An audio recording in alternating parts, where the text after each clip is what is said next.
Huh. Weird how a lot of people assume the worst as soon as you mention the Legend of Spyro.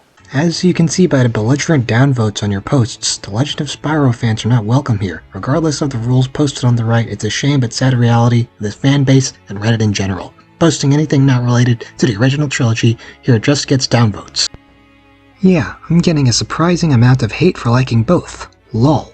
Sorry that you had to receive such a negative response to something as harmless as a non-provocative question. I don't know if you're new to this subreddit, but I expect this to happen a lot. People throw around their opinions here more than a stripper on a Friday night. I know it's so sacrilegious to like something that other people don't. It's amazing how we all have different opinions on the games we choose to play. If I were you, don't post Legend of Spyro content on this thread from now on. I had to learn that the hard way.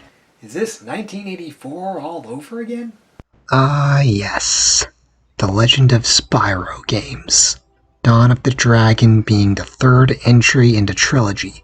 While I must say that the fan reaction to the Legend of Spyro trilogy was anything but positive, I don't quite share that viewpoint. Instead, I was more fascinated, to say the least, looking at how they tried to take a new direction with Spyro after so many failed attempts.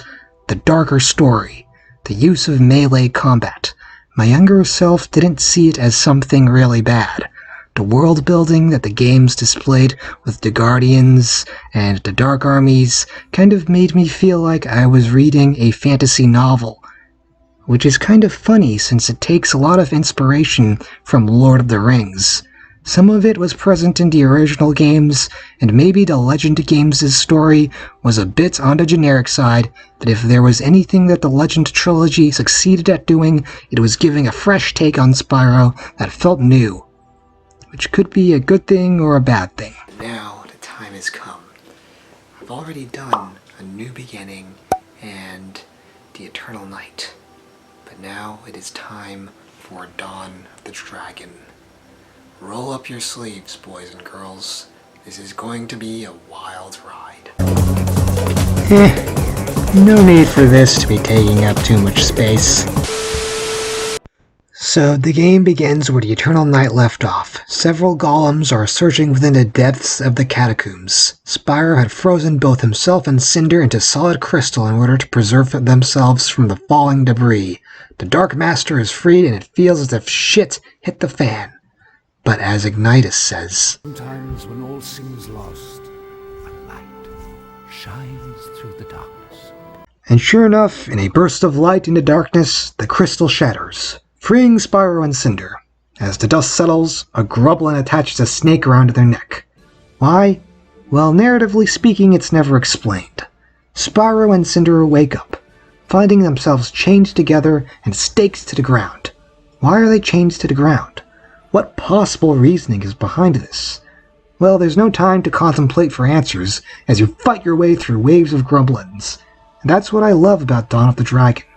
Unlike my storytelling, it doesn't begin the game by wasting time with needless exposition explaining how things came to be.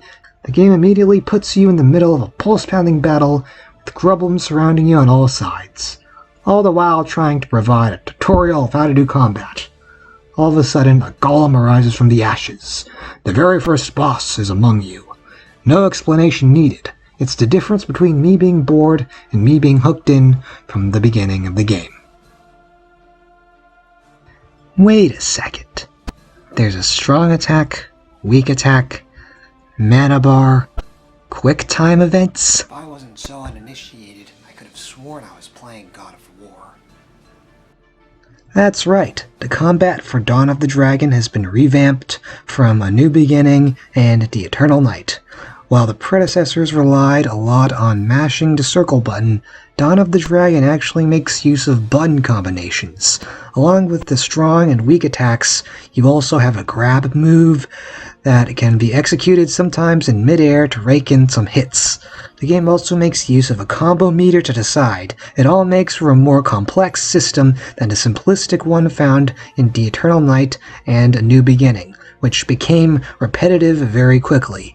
Dawn of the Dragon could have given the player more ways to gain more melee abilities considering you're fixed with the moves you get from the start. However, it still presents itself as having a more varied fighting system than its predecessors. Along with that, you have the breath abilities. While Spyro controls the usual fire, ice, electricity, and earth, Cinder also has her arsenal of poison, fear, shadow, and wind because of her exposure to the Dark Master. The level up system returns, and this time you can buy an additional secondary ability to go along with your main breath, such as forming an icy blizzard to cut enemies or firing blasts of fear into the eyes of enemies to immobilize them. However, I do kind of wish that you could hold down the X button to upgrade the breaths. Now you're pretty much forced to repeatedly tap it in order to get anywhere with the upgrade system. This is my way of popping off after a long day at working at the post office. So after warding off the threat, Spyro and Cinder meet Hunter of Avalar, who is joined by Sparks. Wait a minute. Man, you're alive! Sparks! It's good to see you too. You okay? You know, a little stiff. Voice keeps changing.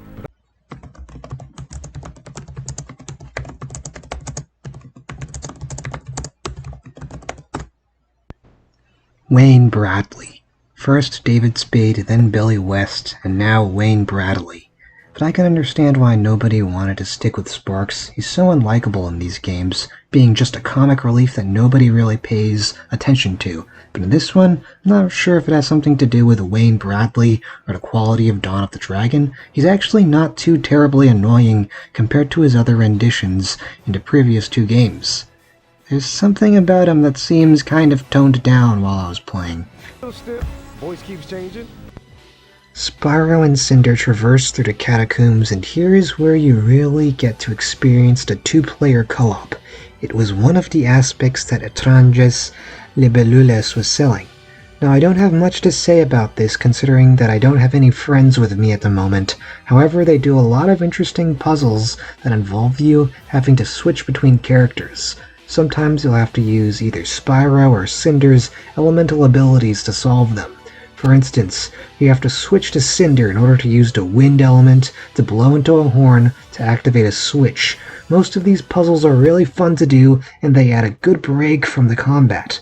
However, there are some problems with the puzzles involving carrying around heavy objects, but we'll get to those eventually. The other special feature is the ability to actually fly for the first time in a Spyro game, although I wouldn't say that it works perfectly. There is a bit of a ceiling with how high Spyro and Cinder can go.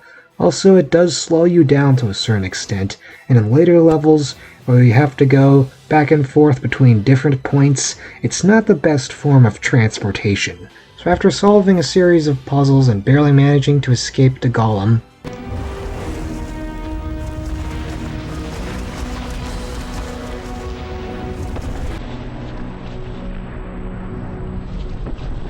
Spyro and Cinder finally make it out of the catacombs to the forests of Avalar, and Étranges Libellules really nails the atmosphere of the transition from the dark pits of the catacombs to ascending to the night skies of the forests. The orchestral OST to guide you home, playing in the background, the scenery with the meadows and the trees. It's basically Plato's allegory with the cave. The people living inside of the cave are so accustomed to the darkness and simple images that when the few people manage to exit, they are faced with a blinding light. That's basically how this feels. After spending such a long time within the ruins of the catacombs, Étranges Libellules went to great lengths to show off their flying mechanic in order to represent Spyro and Cinder finally experiencing freedom. So once you make it to the surface of Spyro and Cinder, Hunter tells them that a lot has changed ever since Spyro released Malefor. The game goes out of their way to show there is a lot of mistrust towards both dragons. Considering that Malefor himself was a purple dragon like Spyro, Spyro gets a lot of associations with him. Yes, the purple dragon. I know this story, but unlike you, I have not forgotten what they say Malefor was like when he was young. I have not forgotten either what she has done. On the other hand, Cinder herself continues to be haunted by her past as her old self. I like how the game builds this up as time goes on. For instance, one of the following scenes involve them meeting a seer while they are trying to get Meadow across to the village, since the other cheetahs don't trust the dragons if they didn't bring him back. From here, the seer basically says, Indeed, your appearance has changed, but not your eyes. Your eyes give everything away. You are the Black Dragon, Cinder, the terror of the skies, the Dark Master's puppet. I was, but I'm not anymore. I'm not proud of the things I've done. Oh, is it that simple to turn your back on Malifaux? but while he was going on about this, Sparks basically steals the key to the supply room right behind the seer's back. Jeez. Okay, at least it wasn't a complete waste of time. Ta-da! Congratulations, Sparks. You finally fulfilled your role as something beyond being the comic relief. Now, can we finally get some sleep around here? I've been only sort of half sleeping with one eye open for weeks now. Alternating eyes, of course. It lessens the strain, but I tell you, it's taken a toll. Hey, was this twitch always there?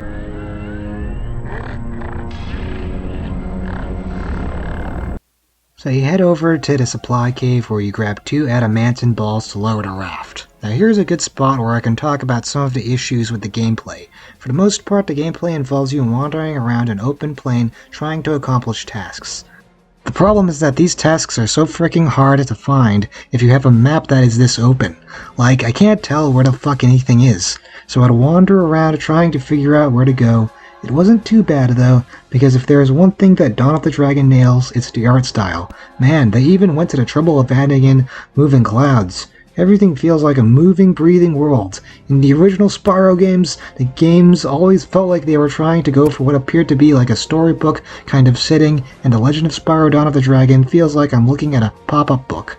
Sometimes I'll just find myself wandering around the level, mesmerized by the visuals. Combined with Rebecca Newble's score, the atmosphere to Dawn of the Dragon really feels like I'm walking through a calm before the storm. However, good visuals need to be supplemented by a clear goal and direction. Maybe it sounds like I'm asking for the game to hold my hand, but there could have been more of a description besides find the supply cave. Eventually though, I was able to find a raft, and this boat section is actually a good example of the use of switching between Spyro and Cinder. Either one of the dragons hold onto the boat while the other pulls it along. Sometimes there are enemies hindering the path, and you need to switch back to the dragon, holding the boat to detach them and fight. And overall, for both the gameplay and presentation, it works really well. The music gives the feeling of a ghastly voyage, and it kind of provides a tone of traversing a storm, despite the fact that you are only going a short distance up a river.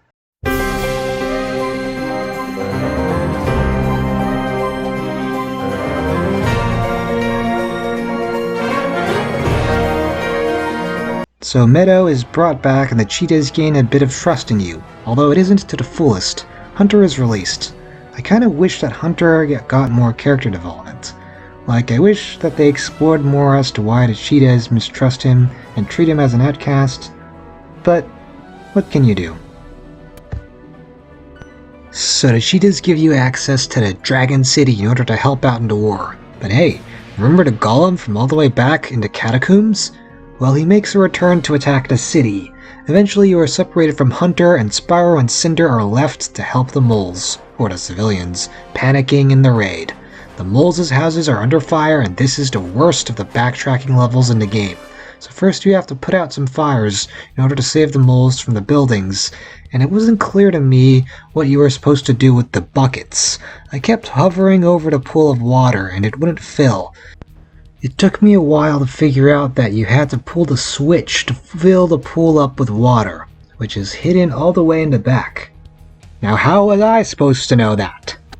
All the while, the moles keep crying.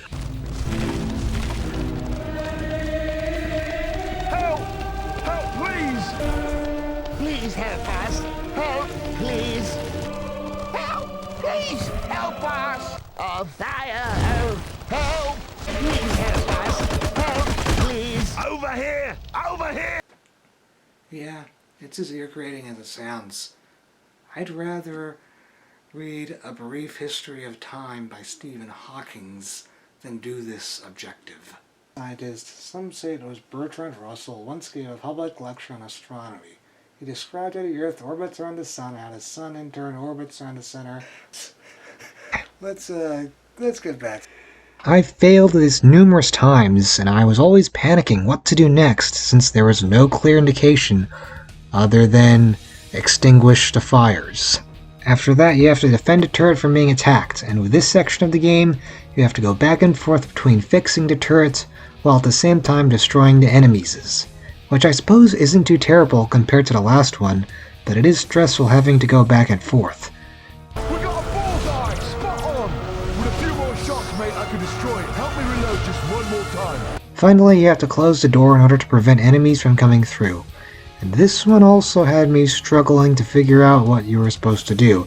Apparently you have to flame the two spheres in the sides of the door in order to get the doors to close. Now how was I supposed to figure that out? Now you all are probably wondering, but Dave, didn't you say that this game got more positive? And I'm telling you, I'm getting there because right at the end, this game rewards you with an epic boss fight against a Golem. This is a pretty good boss fight, especially boasting what I would consider to be a very epic scale. It always feels very cool being able to fight towering monsters that are twice your size, God of War style.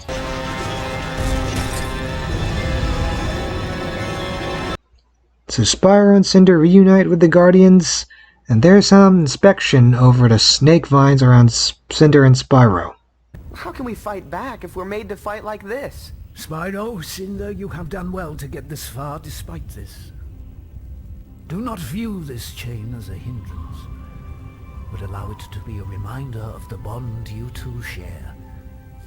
Your destinies are now intertwined, and that thought is a hopeful one. Unfortunately, Malefor himself interrupts the celebratory reunion.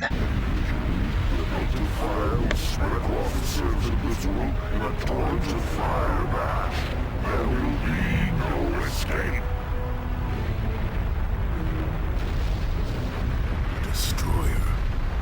But that's impossible. Alright, so I'm ready for another God of War style boss fight, identical to the last one. These doors were built as an exit to our city, not for going back in. They have to be opened from the inside. Oh, but first we have to open some doors from the inside. Great. Actually, it was around here that I started to appreciate the puzzle side of the gameplay. I liked switching between Spyro and Cinder and using their different abilities to get underneath crevices and move objects. I kind of wish that they told me that Cinder's shadow ability can go underneath gates, because that would have solved a lot of heartache. Same with the elemental spin. I kept swinging Spyro back and forth, struggling to get him to light all 4 torches. Eventually, after some experimentation, I was able to figure out that holding X causes Spyro to spin like a pendulum.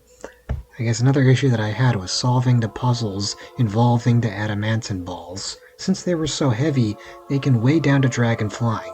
It became a bit of an issue when either one of them fell off a ledge, they would bring down the other with them. There were so many puzzles like this, where I was so close to solving them, only for either Spyro or Cinder to fall off a ledge. So you open up the door and Cinder comes up with a daring plan. Spyro, how deep do you think that canyon is? I don't know. What are you getting at?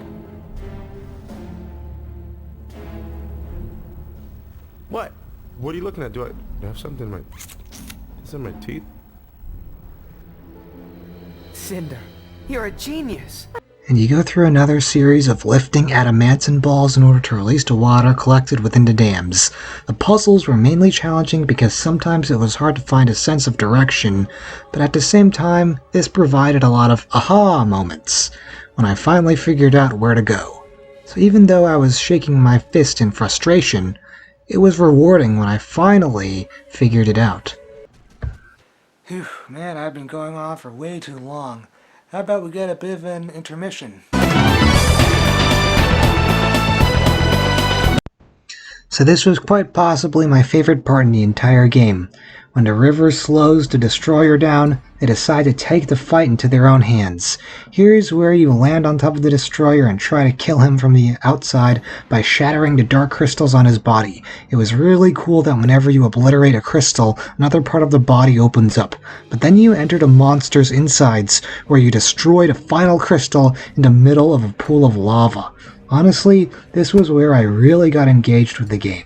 I know God of War did it first, but it just feels so unique to Spyro that I couldn't help but get excited as I raced through the destroyer's interior as lava came crashing towards me.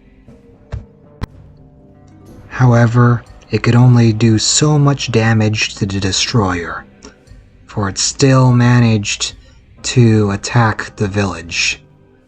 Finally, seeing as there was no other way, Ignis, Cinder, and Spyro all took flight to the volcano in order to confront Malefor himself. I should be able to offer some protection from the heat. Stay close to me.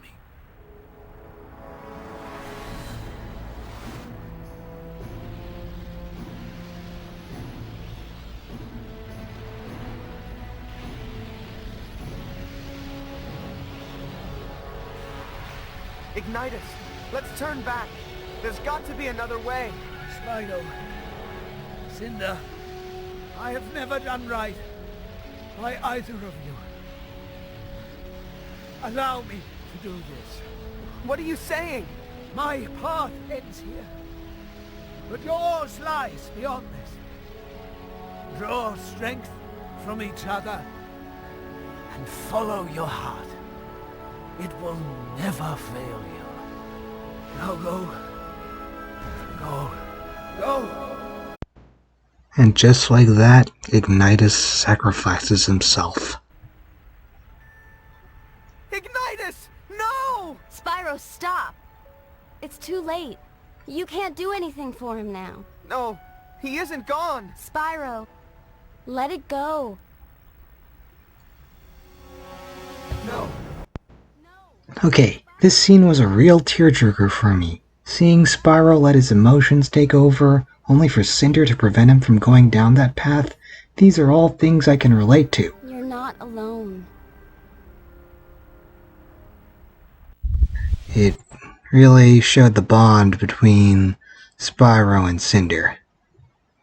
However, if there is one thing that I will say, I do kind of wish that Christina Ricci put a little bit more emotion into the lines she was saying. Spyro, stop! It's too late. You can't do anything for him now. No! Spyro, don't! So you traverse throughout the volcano and fight through gauntlets of enemies in order to reach Malefor. The cryptic music in the background provides the perfect tone that shit is about to happen. Ignitus is gone, and the only thing that's left to do is face Malefor.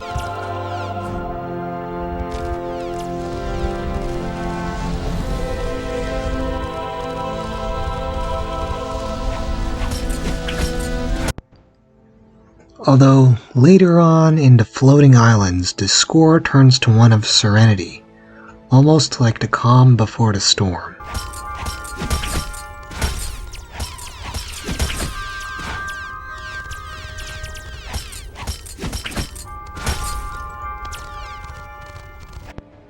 Floating Islands actually kind of remind me of Lofty Castle from Spyro 1. As atmospheric as it was flying around into castles, it took me a while to figure out that I needed to light several torches to get inside the main castle. So after some more fighting, you face Malefor himself, and he reveals a startling revelation.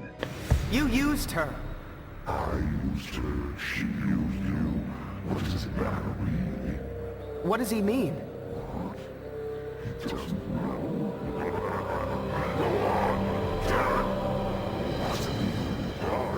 Tell me what?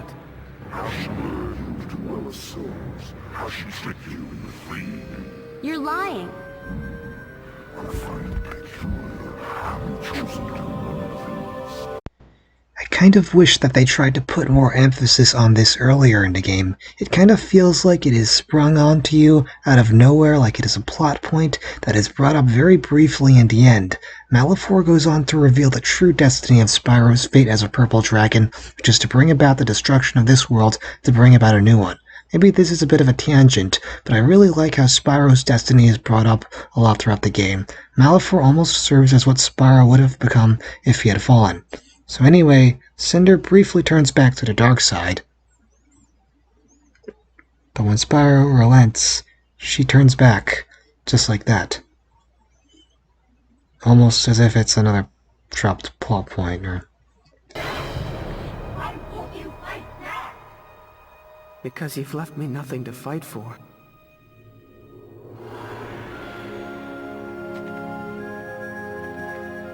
There's always something. And a final boss fight against Malefor occurs, and if I was being completely honest, it truly is a pain. He has this one attack where he fires multiple fireballs at you, and I can't tell how to dodge them, so I died and died and died. It got so bad that I decided to put on the armor I collected throughout the game. That's right. Up to this point, I refused to use the armor because I thought it made Spyro look like... I don't know. It just doesn't look right with Spyro having all that covering. But this boss fight was just so brutal. Indeed, as wrong as Spyro may look with the armor, it made the fight at least bearable. But it's not over yet, for Malefor has a second phase. He uses basically the same attacks, except now he fires ice crystals, and he can do a mini fury too. I found using Fire Dash cleaned out his health bar pretty well, but his ice attack can be a one-shot. The third phase was quite simple since I had enough to perform a fury attack to beat him, then some quick time events, and then what happens I can only describe as all the dead purple dragons coming up to devour Malefor whole. So Spyro repairs the Earth, breaking any prophecy that he would destroy it as Malefor said. I know what I need to do. Just get out of here, Cinder. Spyro, no. You don't have to do anything. Let's just go. Where, Cinder? There'll be nothing left. The world is breaking apart.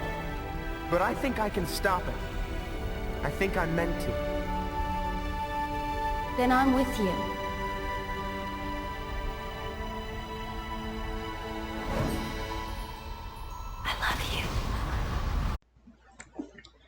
I don't really know what to say here. As awkward as it is with Spyro falling in love, I do really like his heroic sacrifice that he performs, and it did bring a bit of a tear to my eye. So I guess Spyro and Cinder supposedly die in the end, but after the credits roll with the amazing Guide You Home song playing, the game ends with a more satisfying conclusion. I've done my best, but I can't seem to find any trace of Spyro.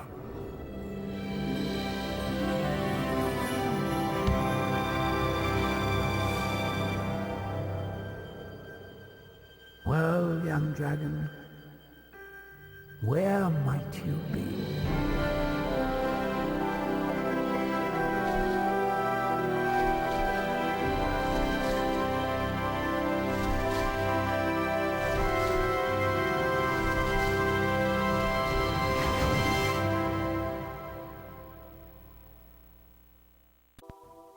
So I must ask, why all the hate? Why does this game get such a bad rap? Well, there could be a number of things. Repetitive combat, generic story, but most of the reasons seem to boil down to the point that it just isn't Spyro anymore.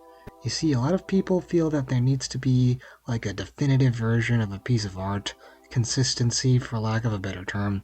People often define Spyro as a platformer that involves collecting gems and other collectibles, so when something deviates from that, they feel like it doesn't belong. I've heard people say that Crash of the Titans is good as a standalone game, however it has no business being a Crash game, and I imagine people say the exact same for Dawn of the Dragon.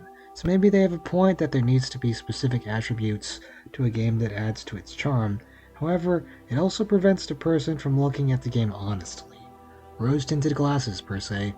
It's the execution that ultimately counts, and for the most part, Dawn of the Dragon nails that.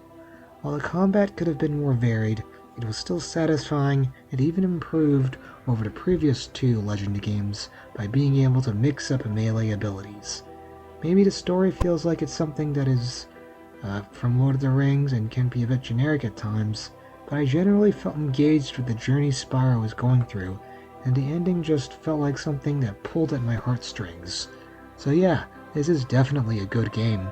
Maybe if you're an avid fan of the originals, you might not like it, but it succeeds at reaching people outside of this niche group, which is something to be appreciated. I don't know, people may hate the Legend games, but if you ask me, Dawn of the Dragon is definitely a journey worth going on. Where might you be?